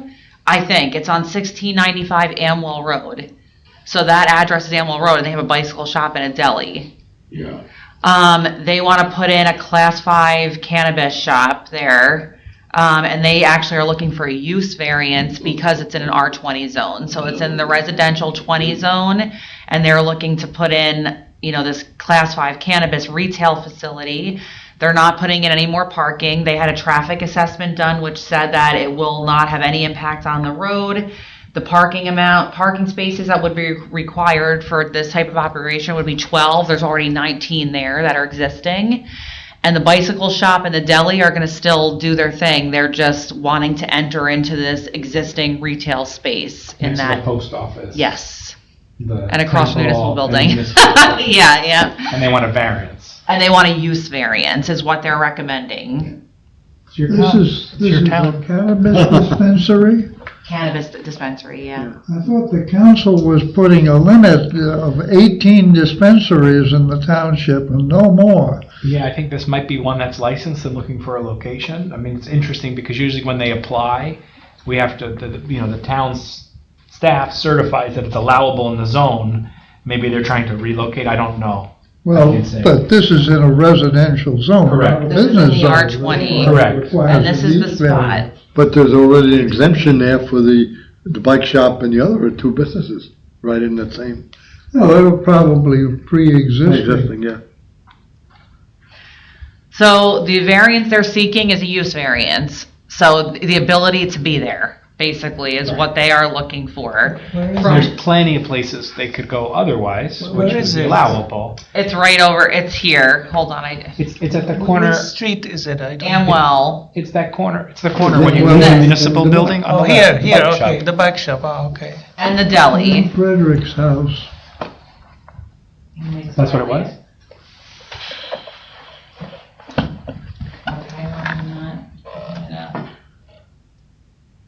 I just want to highlight the property, but you guys know where it is. I mean, there it is, right there. That's helpful. There we go. Across the street are houses. Yeah. Yeah. So they don't need new parking spaces. They have a traffic engineer saying there's no impact on the road. They're not increasing square footage. They're not adding impervious cover. They don't need any bulk variances. The only thing they need, which is a major thing, is the ability to be there. And I would just say there's plenty of spaces on the outskirts of the town, which is nice because other towns that don't allow for cannabis, then there's access and it's almost better for business than in the center of town because almost every major artery into the town already has them. So you'd have to drive past those to get to this one. Or maybe they're saying because there's so many people around this, you don't have to go to the outskirts. But the fact that it's in a residential area for commercial use, there's 2 other commercial uses there. Yeah. The question would be if the environmental question wants to weigh in. If in case that you get tired here. Yeah, I need a little pick-me-up. Hopefully it's 24 hours with a neon light. I've heard that, I think Jessica Johnson said that that business is owned by her family, I don't the know. deli. I don't know. Yeah. So what's the thought on this? Just say, because it's a use variance. This is an interesting one where we have a use variance with no other requirements and they're actually not building anything. So it's like for us to comment from the Environmental Commission, really it's... Well, I would say that, if they're not physically changing anything, then they're not having an environmental effect. Right. And therefore, we have no opinion. I'm sure there'll be plenty of opinions before the Right. Board of Adjustment, but Because, our purview is to discuss what are the environmental impacts of this. They're not growing it there. No. It's retail. It's a retail operation. Not burning it there. There's a hair place. On the corner, sure. I find that, yeah. Parking's not always easy there, but that, Yeah, that's what I was thinking about. Aren't those parking spaces for the other two existing businesses? It's for the whole The whole place, thing. I guess, But yeah. you said there's 19 spaces, but some of those could be allocated or already allocated Yeah. to the bike shop and the other. Right, They may not have enough. that's true. It could be, but that's a traffic issue, yeah. The traffic issue, it's not an environmental Yeah. issue. We don't have really a leg to stand on. You know, if you We want to. could always, we can make any comment we want. If you want to say, we don't think that this should be in a residential zone, although it's kind of hard to say that, like you said, when it's like, there's a bike shop and a deli Yeah, there, okay. you know, I don't Yeah, or know. would you want a gun shop there? You know, Right, like, true. people make, You know, we True. could recommend. that's why they need a variance, it's not We could allowed. recommend they put solar cells on the roof. Tell them to remove the swimming pool. Right. I mean, looking at the aerial, you see a big swimming pool in back of the house. Where? No. No, there's a swimming No, pool. they're doing it in the same footprint as this. I guess there's some sort of, I don't know where, because I don't know where they would hide it. Maybe it's the hair shop is going to become the pot shop? Is that? Yeah, there is a Potentially. boutique there, yeah. From the description you gave, I thought it was the lot right across from where DeMott Lane comes in. It's in that building, like within the bicycle and the deli. Well, what's there now?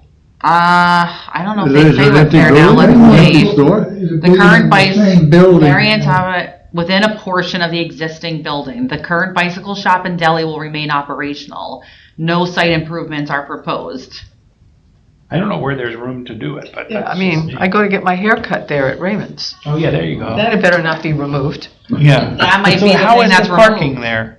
It's just in the back, it's not too bad. Not too bad. Yeah, I wonder if you added a fourth business, what that would be like, you know, given that we're not. They have a good square The footage. subject property is a pre-existing non-conforming property and has always been used for commercial purposes, so that's their That's claim there. They're not expanding the building. They're not changing the building, They're they're just not. changing its use. Let's look at the Or- architectural Or plans. walling off some of the existing stuff to make room for a dispensary. Let's see what the. I bet they're buying out either the bicycle shop or the deli. No, the bike shop just came back. Yeah. They just got a new tenant for that. Alterations and renovations of Bilco bike repair. Existing floor plan, existing basement. Okay, there's the Oh. bicycles dispensary. Oh, that's they want to half it. They want to half the bicycle shop. Ah, okay. That can't be good. You're not allowed to Get ride your some bike weed, when get your you're, bike. that's illegal. That's one point, you're gonna have kids there in the bike shop. I thought Yeah. there were also complaints that we have more and more too many dispensaries in the town, right? Yeah, Because- yeah. There's one over by the Wells Fargo Bank. There Right. were 3 in Kingston. Yeah. Oh, Ted said the council was putting a limit, 18, right, is the amount that can be in the town. I mean, you can make a comment if you guys want to. Yeah. It's something along the lines of, you know, we don't Yeah. find environmental grounds, but don't think it's the right location for a Right. cannabis dispensary. If they're proposing an added use to the same building and the same parking lot, I'd have concern about possible overflow of the parking lot. I do. That's my. Well, That is my That's concern why that's generally. exactly what I was getting. Like when I go there for Yeah. a sandwich, it's not that you can't find a spot. Yeah. But that was when the bike shop was closed. Now, the bike shop's there, people are dropping off their bikes, there's a lot of traffic, so you stay away from that side. The It's a sandwich busy shop corner. itself only has so much room behind it. You Yeah. got the workers, every worker takes up a spot. Oh, yeah. See, I'm just thinking, like, the sandwich shop probably really wants the dispensary there. They're probably like, yeah. More freedom, Yeah. They're like, come on down. Although the bicycle shop, maybe they're thinking to themselves, or maybe they're not doing as great, I don't know, but they can maybe get Maybe more they- money by splitting their They space. might not need all the space. They Yeah. don't want to sell bikes, they just want to fix bikes. So Yeah. they don't, like the old bike shop had so many bikes available for sale. Yeah. Now people are buying on the internet or they pick out their bike and they ship it right there and then they make it available to you. So by decreasing the footprint, you probably lower the price for your rent, and that opens up another space for another use. Which will generate more revenue maybe than the bike shop. Maybe, but I think, look, we look to you guys to make comments. I'm sure What traffic though, zoning it's is a busy gonna do the same intersection. thing. It is. They had a traffic consultant do a study, and they said that according to the trips that are generated by a dispensary, it would be less than 100 trips, and therefore it's a minimal impact to the road. So they have, That's the probably true. People don't Probably stay the there same- long. Right. Why you need to leave? Probably the same company that is doing all those traffic assessments. For the other, Maybe the thing to say from the environmental commission is adding another business Yeah. will is the require, problem. there could be a parking issue with more employees needing to be stationary there. Other environmental considerations, we don't see any, no. but generally we don't think it's a good location for a dispensary right across from the municipal building in a residential area. Yeah, that makes And the sense. library, right? Yeah, the And the senior center and voting and, Yeah. community activities, Got it. And council. all the things. Okay. And that's an okay thing to do. I think so. Yeah. Yeah, we can make that. All right, we can do that. Okay. That's it for site plan review. Okay.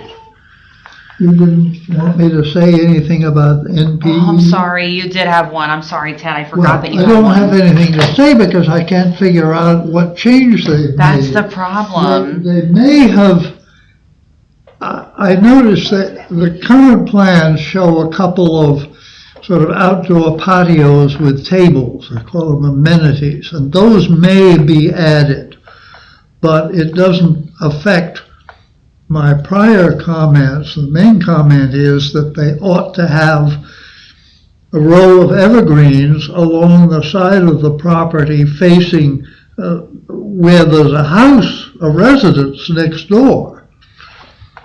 Got it. Okay, the line. And- So I can use your old memo and Yeah. use that same comment, basically. Yeah, well, I think, didn't I send you, I sent you a comment about it. Mhm, Another yeah. thing is, I understand why they need to remove almost all of the freestanding trees. There are 3 right next to that same boundary where the house is next door.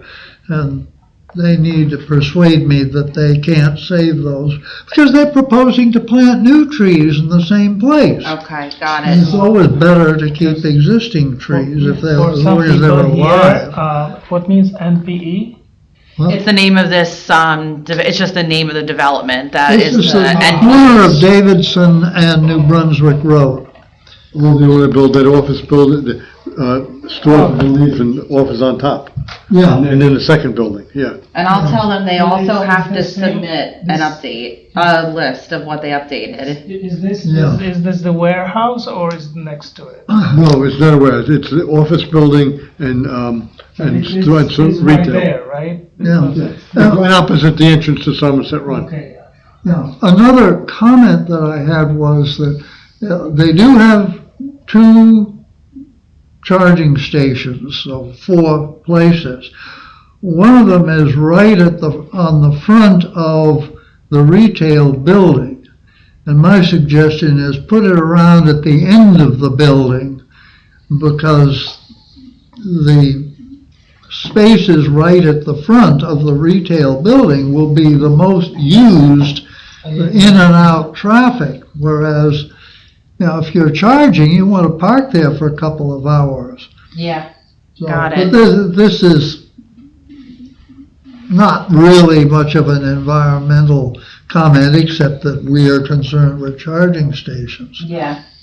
Oh, Okay. the other comment that was in the original comment, I think, was their trees include, I think, 7 redbuds, eastern redbud, and 6 red cedar on the side of the office building facing the stream corridor. In other words, right next to where there are a lot of trees already. Why Yeah. bother? Got it. Yeah. Put- Okay. But instead, they should be putting trees along the side facing the residence. Okay. Got it. All right, we can do that. I right. think, I know I've written it out, because to remind me to bring all of these things up at the Yeah, planning for board sure. meeting, which is this Wednesday. Okay. All right, so I'll get it to her tomorrow then, as I would, Yeah. yeah, okay. Well, I think I sent you. I'm sure you did. I'm sure you did. Yeah, I'm sure you did. Okay, that's it for site plan review. I have actually one question back to the application where, because they want to host the seniors, it's an argument to increase the impervious surface. Is there any provision where, because it's kind of emotional, you don't want to say, oh no, you cannot take care of your seniors. Is there any provision that is actually double checking that there are indeed seniors awaiting this kind of? Well, I mean, we know we need more housing, right? So if someone wants to put an in-law suite on their house, likely it's going to be used for somebody, whether it's a senior or a brother or a stranger when there's a housing crisis, right? So I think that for the Environmental Commission, the thing, rather than figure out like how old are you really, does it mean, Well, what if someone is just They could be making it up? They could be just making it up, but regardless of that, the question really is how do you get the impervious down, right? Like you don't need a driveway that is blacktop. You can certainly have the blocks with grass between them. And then if we just say you're going to add this addition, so trade off with this other thing, and you're going to spend hundreds of thousands of dollars on more housing for somebody you know or don't know or that's older or not. Like that part doesn't really bother me as much. I understand that it might get people over the line of a rule, but the question is like I think for us to make a recommendation on how they can get more in line with protecting the environment when they do it. Moving into a Right? senior, yeah, the other thing we know, and we knew it from Canal, people are moving into independent living places. And it is a huge amount of money. Yeah. And Well, it like, I really- was doing an addition for my mom, Yeah. and people might have said the same thing. Turned out I bought a house with an in-law suite in already that was done. I didn't finish the house. So, I mean, people could have thought, oh, they're just saying that. Ultimately, it's like, how do you get the thing to conform? So somebody else that may want to buy it, they want to make it their office, or they want someone in there, There's also a family feel. Fees for putting on an addition really are not, really even the zoning board's consideration. Yeah, and they don't look too much at the reason. It does make people a little more likely on a small marginal something, but I think the thing is though that we can reduce the impervious altogether. It's just going to cost them a little bit more money because if the blacktop was just replaced and they got to tear it out and that bedding, But is still, different. we only recommend. It's up to the board that they have to mandate it, or? Correct, they would have to make it part of the resolution that, but if you don't recommend it, they might not think of it, Okay. We're gonna take a little break. Tara has to make a phone call for her husband to pick up. Yeah. Incidentally, Sorry, I was told many years ago, it was by Ellen Ritchie, that even a gravel driveway counts as impervious surface because it is so easy to pave it over in one day. Yeah, it's in New Jersey it does, but most places it doesn't. It gets compacted and it puddles. So. Yeah, it's pretty impervious anyway, but her particular objection was the ease of paving one over. Are the pavers with the stuff between the pavers considered impervious? Or is that pervious? There's rules around it. If you can make it a certain set distance where the cars can still get over it, the water can find its way between and make its way down. But the bedding, you have to do a certain bedding with rocks to help it drain. It's like having a little detention basin underneath. We've seen a lot of people putting in pavers instead of the asphalt driveways in Canal Walk. But that is the same. It's still impervious. I'm on the Covenants Committee, and we get the applications, and then we go and we review it. If we inspect it, if we accept it, then they go do it, and then we divide it up the place. And I go and knock on the door, and I want to see what they've done, or we inspect it and approve it. But there are ways to make a driveway pervious. It is pretty expensive. So they can maybe do a portion. The front portion could have those little hexes where the grass grow up. Yes, and then they get 500 feet less. I mean, the driveway takes up a lot. It does help. Okay. So now we're up to new business. Mhm. the Well, I understand where you're Sustainable coming from. Jersey race certification, how are we doing on the points? So it's submitted. I submitted 405 points. Well, you did get that high. Yes, submitted, and I actually didn't get, there's some things that I didn't get at all, so I submitted that without having some things, so submitted 405 points, so yeah. 250.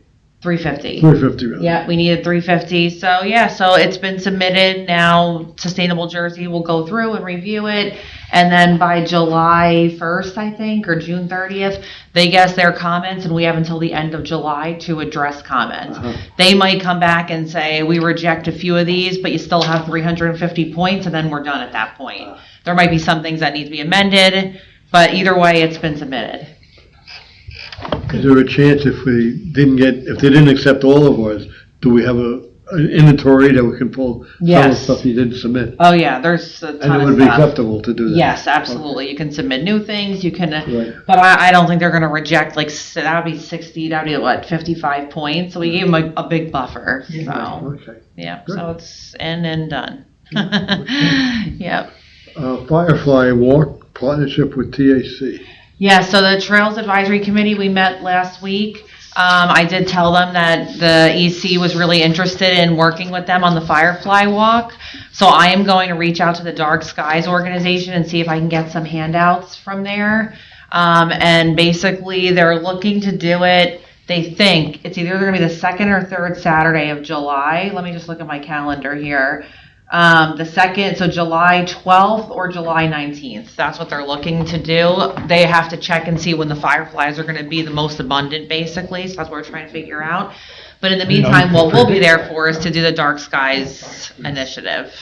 I'll keep you posted. We sort of talked about modifying the lighting ordinance, but Yes. I think it has, I like the way it is, because Yeah. it does lumens right at the boundaries of the foot candles.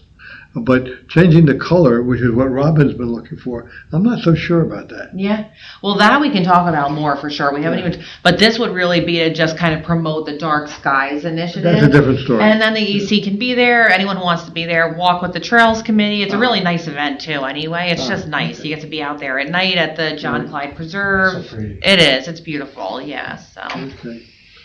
On committee reports, Maria's not here. Stan, do you have anything from? Well, I do not have from communication or energy, although with energy we already went through that. It will be 20%, 20% increase in June 1st. 17, yeah. Yeah. 17 to 20. But I have some message that I sent to everyone, but I want to read it to this public meeting. So at Sustainable Jersey Summit, we had medium heavy duty EV show. That was great. Amazing. Even though it was raining somewhat. And I met Lois Krause from Westfield. And she's now working at Beyond the Plastics, which is a very good organization, non-profit, that is fighting plastic waste. And so she suggested that we adopt a resolution in support of Packaging Reduction Stewardship Act. Now, Robin said that this is the same as Skip the Stuff. I don't think it's the same because it's... No, it's the EPR. same as one she sent before, which we already did send in to the council. We signed the plastic reduction stewardship or whatever. We did that. We did it. Yep. I apologize for Well, that. that's okay. Okay. No, but it's good you knew, and yes, we did do that, so. All right. Sounds good. She was asking about how is our Adopt a Drain program going, and I didn't really answer. I only assume, since you are not asking and reminding us, that it's probably It hasn't been, it hasn't really been going. We did have 100-something adopters, but that's kind of where it stopped. It kind of plateaued after that. So. It's interesting, my friend in front of her drain the other day, it was packed around with these little things from the trees, and we, Alice got a bag, and we actually shoveled the stuff into the bag. So we've probably got about 15 pounds of stuff from around the drain. The drain is called Charlie, and I gotta find out how to make the report, I think. Oh, yeah. But we actually did it, and, Okay. So, and that's very good. What I noticed, and I didn't check it again, whether they changed it, is that when you want to make a report, right. it doesn't give you option to backdate it. So we just did it last week, but that's, But you'll have to say you did it like today when you go to report it. oh, When okay. you go to the No, we could do report, that, yeah. You cannot backdate it, so it will be the date of when you do the report. It doesn't really matter, And sure. and I'm sorry that this is happening to me, but you know, sometimes I'm walking around because it's close to my home. I clean it up, Yeah. and I'm like, okay, I'll come home and I'll make the report. And you never do. And I never do, because by the time I get home, I didn't do it either. Yeah, you it forget. doesn't Yeah, I happen. know. you're And I could do it from my phone, but it still doesn't happen. Right, So, okay. and the other thing is, we do not have the option that we just make a comment, okay, no garbage, no garbage. Yeah, I know. Because they need to actually see a regular report, not necessarily regular cleaning, but regular report. Uh-huh. And so I think that this is something that if they improve, Mhm. Okay. give options, if, who is communicating with them? So Hemline University? I haven't communicated with them as of late, Yeah. but yeah, I Yeah. could. Yeah. I definitely could. I just haven't. Mhm. I know I found a postcard on my desk yesterday from Adopt a Drain, so maybe I'm gonna look at that and see what's in it. And maybe I can. Yeah. It doesn't, to me, it doesn't matter what date I put down. Yeah. It's still done. And then we have lawn cleanups where we have these big bags and they charge to get them, but our landscaper does them separately. Or they bring in another landscaper that picks up they trimmed a lot of our trees and everything. And that was all done with a separate thing. So, okay, so we're done with new business, Yep. old business? So the first one, the residential energy efficiency campaign grant. So the letters from the mayor went out to the residences. Sustainable Jersey sent me a note and said that even prior to the letter, they noticed a major uptick in the website traffic that we've gotten. Really? Which is great. It's probably from our social media posts that we've done, our website postings, and I put one on FTTV. I think that the FTTV gets a lot of hits. So people are looking at it, probably also in relation to the increases that are coming. So that letter's coming out from the mayor. That was one of the actions we submitted for Sustainable Jersey. The next thing really to do is hold an outreach event, but we can discuss that another night. But we do need to do something for that.